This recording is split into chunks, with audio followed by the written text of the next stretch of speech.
Oke, Mercato itu bukan cuma soal beli dan jual. Kadang ada ide besar di baliknya. Nah, di sesi kali ini kita bakal bahas tiga berita penting nih, teman-teman, yang menggambarkan rencana-rencana Juventus ke depannya. Dari DNA Italia yang coba dikembalikan oleh Chiellini, lalu ada sampai potensi dilepasnya pemain yang justru tampil cukup baik nih di era Tudor hingga satu nama yang siap tempur di ajang paling prestisius musim depan yaitu FIFA Club World Cup. Nah, kita mulai dari ide besar tentang kebangkitan core Italia, lalu pelan-pelan masuk ke strategi-strategi spesifik yang menunjukkan arah Juventus nih untuk musim baru nantinya. Tentunya balik lagi ini bareng aku Amel yang akan menjadi host pada kali ini dan juga tentunya aku tidak sendirian ya teman-teman di sini karena ada dua narasumber kita yang pastinya kece-kece banget. Di sini ada Mas Kae dan juga Mas Bio. Boleh Mas disapa dulu teman-teman kita. Silakan Mas Kae.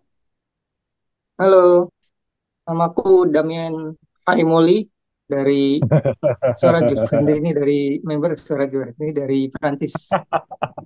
Oke, terima kasih Mas. Silakan Mas Bio boleh disapa-sapa juga teman kita.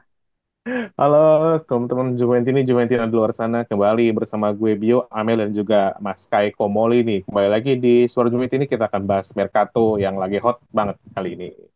Oke, terima kasih Mas Kay dan Mas Bio. Nah, karena itu para Juventini ini jangan di skip ya, tonton terus. Dan juga nih kalau mungkin teman-teman nih yang mau menjadi narasumber kita, itu tuh bisa banget. Caranya gimana? Kalian tinggal bergabung dengan membership kita aja. Nanti kalian bisa berkesempatan untuk menjadi narasumber. Contohnya seperti Mas Kay ini.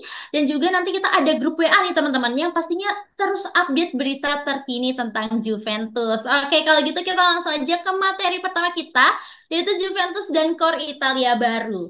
Ya, jadi menurut laporan dari Gazzetta dello Sport nih, Juventus kini mulai merancang ulang nih identitas tim dengan kehadiran Giorgio Chiellini ya di jajaran manajemen. Klopp ingin kembali membangun tim yang kuat nih dengan basis pemain Italia. Sejumlah nama tentunya dikaitkan yaitu ada Sandro Tonali ya, lalu ada Gigio Donnarumma, ada Giacomo Raspadori hingga dua bek muda kita yaitu ada Giovanni Leoni dan juga Pietro Comuzzo. Nah, ini nih bukan cuma strategi transfer nih ya, Mas. Ini bisa jadi misi simbolik nih, mengembalikan identitas Hmm, Italia Juventus setelah beberapa tahun yang lebih pragmatis. Nah, gimana ya, menurut narasumber, apakah langkah Juventus nih untuk membangun Italian core ini merupakan strategi tepat nih di era sepak bola modern atau justru ya terlalu idealis nih di tengah kompetisi ya yang makin global dan juga taktis nih. Gimana nih pendapat ya? Boleh deh dari Mas Bio dulu. Silakan Mas Bio.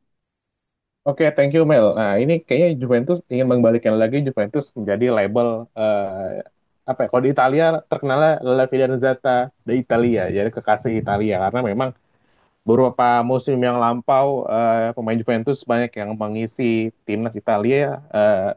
Prestasi Juventus baik ya, prestasi Italia ikut terkatrol gitu. Ya mungkin juga Juventus yang paling Italian pride ya sampai sekarang, sampai saat ini, karena mungkin di antara beberapa tim besar Liga Italia hanya Juventus yang sampai saat ini pure dimiliki oleh orang Italia, itu masih Agnelli family gitu. Tapi kalau misalkan ini kan Mercatonya banyak diisi sama pemain Italia karena memang sebenarnya sih kalau lihat dari koceknya Juventus untuk di musim kali ini memang nggak terlalu banyak yang harus dikeluarkan karena memang Juventus lagi ingin menstabilkan keuangan sejak pasca COVID waktu itu, dan memang plannya dari Om Elkan ini kan sampai 2027 ya, karena kalau memang harus membeli pemain luar atau foreign player ini harga lebih mahal. Nah, mungkin ingin mengembalikan Italian Pride sekalian eh, apa namanya agak berhemat juga dari segi pembelian pemain karena pemain-pemain Italia ini rasanya lebih sedikit lebih murah dibanding pemain-pemain yang mungkin dari Spanyol, dari Brazil, Argentina ataupun dari Prancis gitu. Tapi kalau untuk dari nama-nama yang tadi Amel sebutkan ya memang mau mengembalikan Italian Pride itu perlu karena core Juventus memang dari dulu terkenalnya dengan banyak pemain Italia. Grintanya jadi berasa kalau misalkan pemain Italia itu ada di Juventus. Terlebih sekarang dari jajaran manajemen juga mengembalikan Giorgio Chiellini yang sebagai notabene pemain asli Italia, dan juga mungkin ada gosip-gosip Ricky Massara yang memang sebagai sport director akan dipilih, tapi dan juga ini kayak si Opa Elka memang harus menjumpaikan Italia kan lagi gitu. Tapi kalau memang dilihatnya dari sisi yang diincar ada Tonali, Donnarumma, terus Raspadori, Comuzzo, Leoni, Fratesi. Ini memang pemain-pemain yang secara apa ya, marketnya masih bisa digait sama Juventus, dan mungkin memang sampai saat ini kalau dibilang idealis atau apa namanya, identitas, ya memang harusnya Juventus ada pemain Italia yang mengisi core-nya gitu ya, nggak harus semuanya pemain Italia, tapi harus segera disusupi lagi pemain Italia di beberapa musim ke depan. Sekarang sudah di lini kiper sudah ada Di Gray yang orang Italia, di back cuman hanya Gatti aja sekarang yang masih ada geritanya Cambiaso yang mungkin agak nanti bisa menjadi bahan pertimbangan untuk dijual, takutnya cabut juga. Di sisi tengah mungkin memperkuat Sandro Tonali, ya gabung ke Juventus ya oke aja. Mungkin di depan nanti bisa ditambahkan, kalau lihat dari incaran yang tadi Amir sebutkan, ada si Raspadori ya, sama Fratesi ya. Kalau gue sih oke-oke aja di era global ini, tetap Juventus harus mengitaliakan Juventus gitu. Well. Oke, terima kasih Mas Bio. Berarti memang mengembalikan era Itali ya, Mas ya. Dan Iya, mungkin cukup idealis gitu ya untuk ya, saat ini gitu. Pokoknya ada beberapa lah gitu ya pemain Itali. tradisi lah. Hitungannya itu tradisi memang kalau Juventus dari zaman dulu Oke. pemainnya memang harus lebih mayoritas pemain Italia. Oke, terima kasih Mas Bio atas pendapatnya. Gimana nih dari Mas, kayak ada pandangan berbeda atau mungkin pendapat yang sama? Silakan Mas. Ya, kurang lebih sebenarnya sama ya, karena Juventus tadi seperti sudah disebut sama Mas Bio, kekasih Italia, dan itu terefleksikan ke timnasnya sekarang ya. Ketika minim atau bahkan nggak ada pemain Juventus yang bermain, timnas itu seperti kehilangan kekuatannya atau apa gitu. Bahkan sudah 2 kali kita gagal ke World Cup, itu kan sangat memprihatinkan ya kalau buat warga Italia atau fans-fansnya Italia pasti. Dan hampir hat-trick ini kalau kita masih nggak berubah juga, karena kemarin kan kita dibantai sama Halan FC itu tiga Iya, kosong. betul.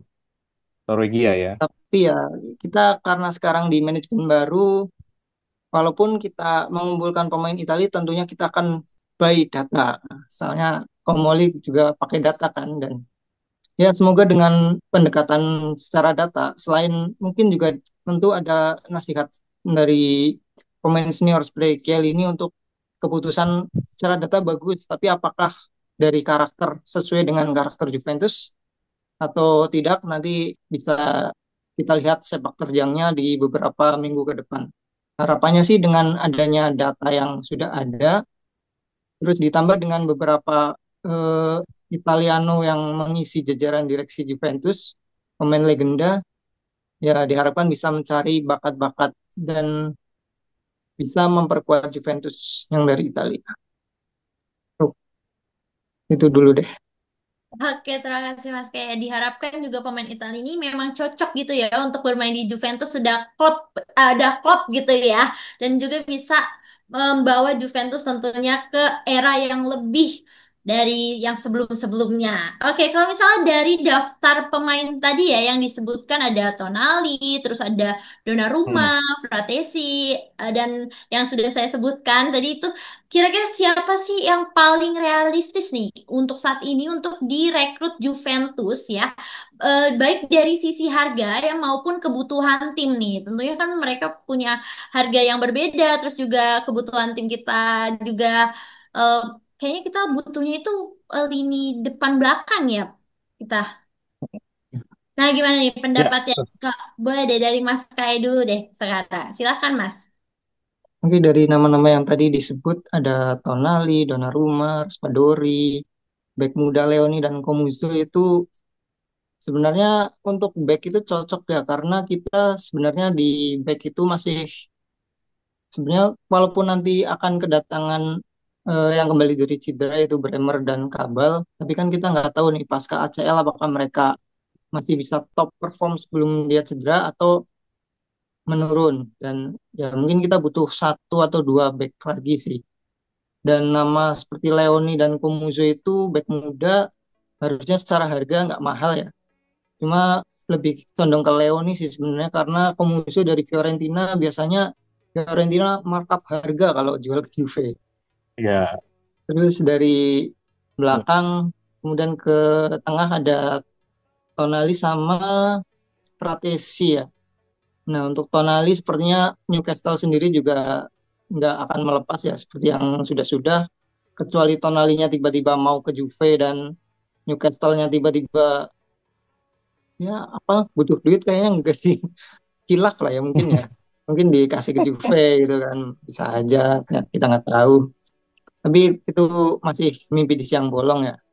Sebenarnya kalau Fratesi itu sebenarnya unik ya, walaupun dia main di klub rival kita itu, si Ular Hitam Biru, tapi dia sempat mengungkapkan apa ya, kegalauan hatinya karena dia cuma jadi backupnya Barella. Dan sebenarnya ya, secara kualitas, mungkin Barella emang saat ini bisa dikatakan yang terbaik lah di skuadnya Inter. Namun Fratesi sebenarnya punya potensi buat menyamai atau bahkan bisa melebihi. Dan kalau misalnya Fratesi tiba-tiba dibeli sama Juve, ya harapannya sih bisa kayak Cannavaro gitu ya. Ketika pindah ke Juve, malah justru bisa membuktikan bahwa dia itu bukan hanya pelapis saja, tapi dia bisa jadi pemain inti dan bisa membuktikan kapasitasnya. Kemudian untuk Raspadori, dia lebih ke second striker ya. Sebenarnya di sisi kita udah ada Yildiz sama Nico ya untuk second striker. Ya. Tambahan yang bagus sih sebenarnya Raspadori, apalagi di Napoli juga dia musim ini agak kurang ya dia. Kalau di musim sebelumnya kan dia sempat jadi andalan banget, tapi sekarang berkurang entah faktor cedera atau mungkin Conte-nya lebih menyukai dia masuk di babak kedua dan ya karena jarang main juga mungkin apa ya membuat dia jadi kehilangan instingnya juga sih walaupun ketika dimainkan juga dia sempat mencetak gol dan ya masih ada lah sentuh-sentuhannya. Kalau Donnarumma sebenarnya nggak perlu-perlu banget sih sebenarnya karena udah ada di Gray ya. Cuma kalau misalnya dapat harga murah dan ya 40 juta sebenarnya reasonable sih buat Donnarumma ya apalagi umurnya masih 25 dan lebih murah loh dari Onana. Masa nggak mau sih kalau emang harganya cuma segitu ya. Itu aja sih. Oke, terima kasih Mas Kay. Berarti kalau misalnya dari tadi yang pemain disebut, kalau misalnya pilih satu siapa nih Mas yang kira-kira apa? Leoni. Leoni boleh sih di back.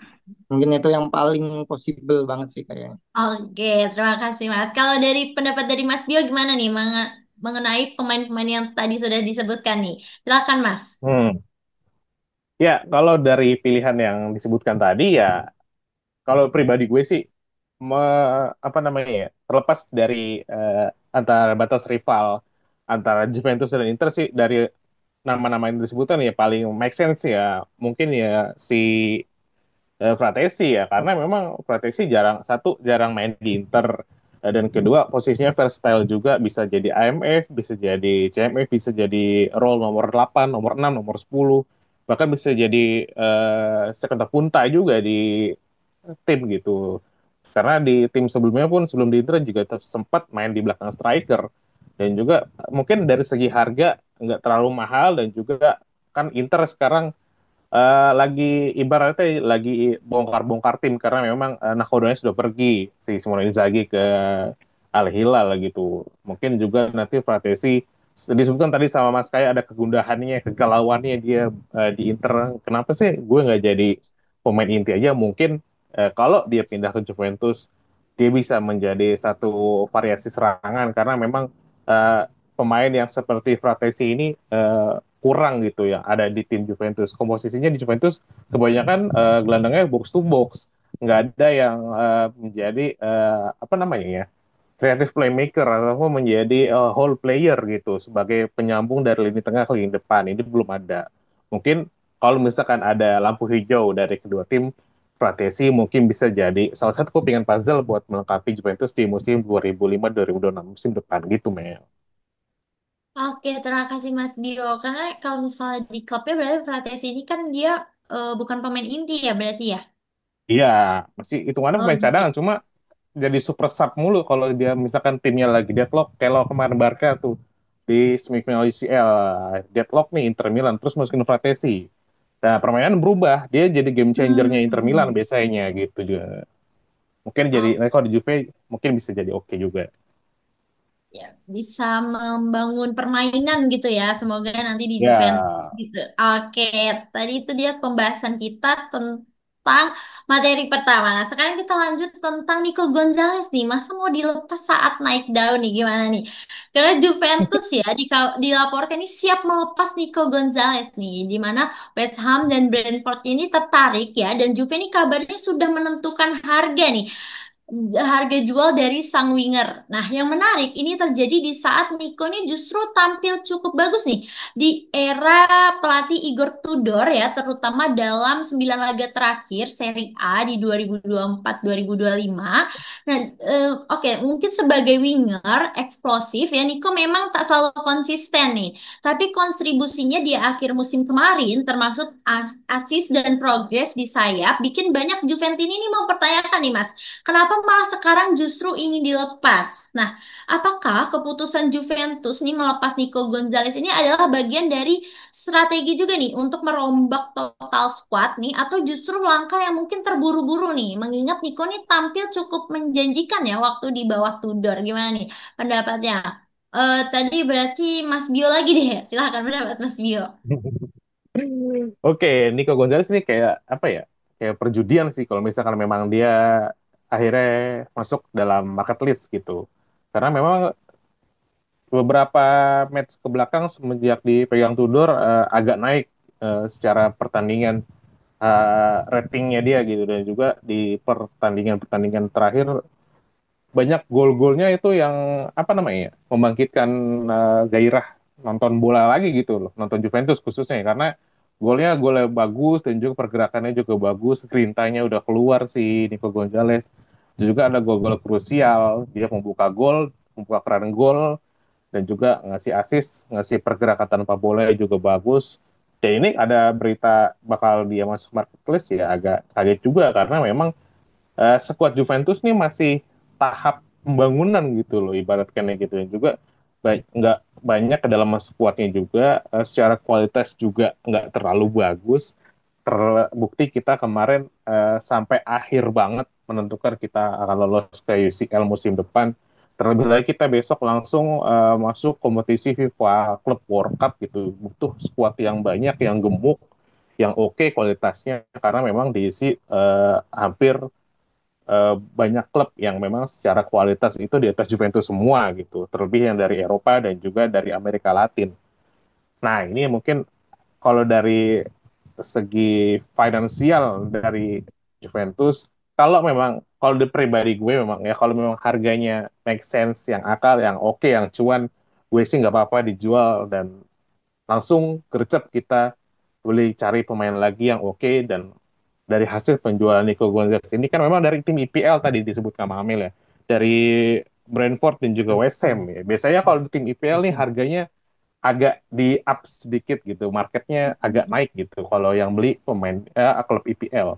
Kalau misalkan harganya oke dan kita surplus dari penjualan kita beli dari Fiorentina, gue sih setuju aja. Tapi kalau memang harganya di bawah dari yang kita beli dari Fiorentina sih, gue sih nol zero banget sih untuk manajemen Juventus. Mungkin mending dikip aja kalau memang dijual di bawah harga dari kita beli waktu dari Fiorentina gitu. Karena memang salah satu pemain yang paling apa namanya pemain kunci masih hitungannya karena memang secara kualitas baru Kenan Yildiz dan juga Nico Gonzalez aja yang permainannya ini masih oke setiap pertandingannya.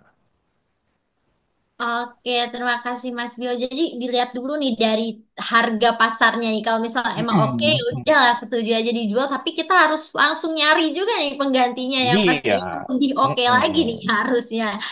Oke, terima kasih Mas Bio. Iyalah. Gimana nih kalau dari Mas kayak pendapatnya? Silakan Mas.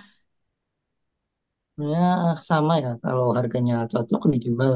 Cuma sebenarnya kita kan nggak jadi mermanenin Ciko nih. Jadi sebenarnya kalau ngelepas dua posisi, ya walaupun di era Tudor emang nggak pakai siapa lagi sih. Cuma kalau emang dua ini dilepas berarti ya gimana ya? Kita harus cari dua pemain lagi dong berarti kalau kita harus melepas Nico. Sementara ya Nico seperti yang dibilang di akhir-akhir emang sudah menunjukkan progresnya dan sebenarnya mungkin dia adaptasi dengan Juventusnya karena dia masuknya juga nggak dari awal dan begitu dia main beberapa pertandingan terus dia cedera jadinya mungkin itu yang memperlambat proses adaptasinya. Ya, kalau Ya. semakin ke sini sih sebenarnya makin bagus ya. Jadi ya lebih baik dikit sih kecuali emang dikasih harga yang fantastis. Soalnya Yes, yes, yes. Brentford itu Mbuemo-nya dibeli sama MU ya. Mungkin Ya. hasil belinya buat beli Nico gitu. Kalau harganya 60 juta ya oke lah. Iya, Tapi kalau masih iya. 30 juta ya jangan sih sebenarnya. Mm. Ya cari duit lewat yang lain dulu aja lah. Oke, terima kasih Mas. Balik lagi ke harga ya, karena kita juga kan mau Yes. di Mercato. Nanti kan kita juga mau beli Mm. jual beli pemain, jadi harus dapat yang oke juga lah harganya buat dapetin pemain yang bagus. Oke, sekarang kita balik nih ke Kolomwani nih di FIFA Club World Cup. Nah, kita datang dari satu berita positif nih, datang dari Kolomwani ya, di mana PSG dan Juventus ini sepakat nih untuk memperpanjang masa peminjamannya hingga FIFA Club World Cup 2025 nanti. Nah, Muani ini akan tetap membela Bianconeri di turnamen itu. Tapi yang masih menggantung nih, apakah PSG ini akan membuka peluang perpanjangan lebih lanjut setelah turnamen selesai gitu ya. Juventus kabarnya kan ingin meminjam satu musim penuh nih Mas ya, meski harus Ya. membayar 25 juta euro untuk total biaya setahun. Jadi sementara fans nih boleh lega ya, mungkin kita Juventus ini boleh lega karena di lini depan nih tak kosong ya saat Piala Dunia antar klub. Tapi kalau misal untuk masa depan dari Kolombonya sendiri gitu ya, dari lini depan kita sendiri itu masih menjadi teka-teki. Nah, dengan hadirnya Kolomboani ini nanti di FIFA Club World Cup nih, apakah ini cukup untuk mengangkat daya gedor Juventus nih di turnamen itu? Dan seandainya nih PSG tak mau melepas secara permanen nih, apa Juventus nih sebaiknya mulai bersiap nih mencari opsi lain dari sekarang? Ya, gimana nih, Mas Kaya? Silahkan Mas pendapatnya. Oke, kabar yang sangat bagus ya dari PSG mengasih lampu hijau untuk membiarkan Kolomani bisa tetap bermain di klub World Cup yang nanti rencananya ada di kampung halamannya Amel, yaitu Amerika. Eh, untuk opsi musim depan kan katanya tetap dalam opsi pinjaman, tapi PSG mintanya ada kewajiban membeli, sementara Juve pengennya hanya opsi aja nggak wajib. Kalau buat kualitas yang seperti Muani ya, setengah musim dia mencetak. Dia cuma nomor dua ya di bawah Vlahovic. Mm-mm. Menurutku bagus sih sebenarnya itu. Apalagi kalau dia nyetel dari awal musim, harusnya dia bisa dua digit lah bisa. Ya, menurutku kalau misalnya masih tarik ulur di itunya, menurutku kalau misalnya PSG bersikukuh untuk tetap memberikan wajib, kalau aku sebagai manajemen Juve berani aja sih. Tapi kita kasih syaratnya agak berat gitu loh. Jangan kayak Kelly ya asal lolos ke kompetisi Eropa langsung wajib beli itu terlalu mudah ya buat Juve. Kalau itu dari Fiorentina mungkin masih agak oh ke Eropa itu agak susah gitu enggak kayak kompetisi Eropa. Ya kalau buat Colomani ya mungkin kalau Scudetto atau final Liga Champion kita wajib beli boleh lah atau berdasarkan performance. Jadi selama musim itu bolehlah kita tebus dan untuk 40 juta kayaknya masih layak sih kalau Colomani. Apalagi bayarnya kan masih tahun depan lah, bisa dicicil gitu kan. Itu aja. Oke, terima kasih Mas Kaya. Jadi berarti kita bisa oke-oke aja lah kalau untuk bayar, tapi dikasih syarat gitu ya. Jadi biar nggak keenakan juga nih ya. Oke, kalau dari Mas Bio gimana nih pendapatnya? Mungkin sama pendapatnya atau ada pemikiran lain nih? Silakan Mas. Oke, ini kan si Kolomuani ini ibaratnya apa ya?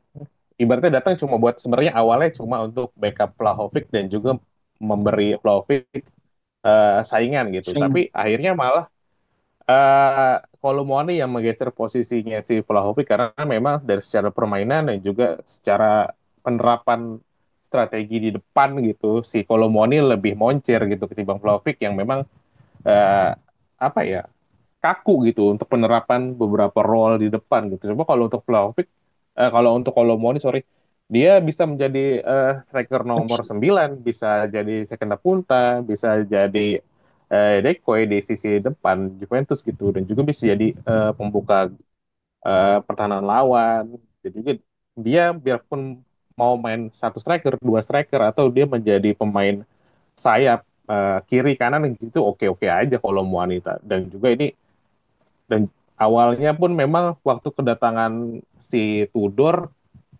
mempercayakan kembali sisi depan Juventus kepada Vlahovic, tapi di dua pertandingan yang dikasih kesempatan sama si Tudor, Vlahovic tetap aja masih memble dan juga kita langsung dikasih sama si Kolomuani langsung moncer tetap dia Masih mencetak paham. gol dan juga beberapa assist dengan pergerakan move-nya itu juga oke-oke banget.